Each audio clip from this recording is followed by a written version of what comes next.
Ons verstaan nie altyd dat ons deur goed moet gaan nie. Ons verstaan nie altyd waar God in alles is nie, maar ons moet net rustig raak en weet, hy is daar en hy is besig om in die agtergrond, iets te doen vir ons. Maar met God kan hy dit nie kom maak en hy kan dit gebruik vir 'n testimony. En hy het nog altyd weer iets moois uit alles gebring.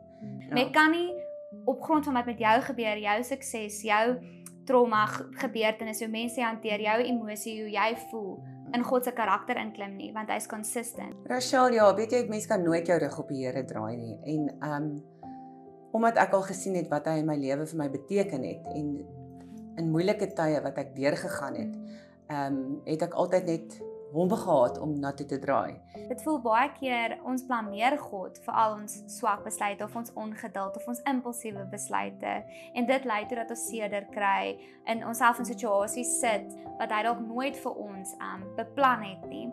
Solank jy weet wie jy in God is, dit is die belangrikste, want God ken jou, hy ken jou hart, hy weet wie jy is. Mense daar buite kan ongenaakbaar wees, jy weet, hulle kan hulle eie opinies oor jou hê, maar hulle het nie in jou voetspore gestap nie, hulle het nie jou skoene aangehaat nie. So, op die ou einde van die dag, maak dit nie saak wat mense van jou sê nie, maar wat God van jou sê, dit is wat saak maak. Daar's altyd 'n beter weg, daar's altyd 'n uitweg, en dit is absoluut Jesus.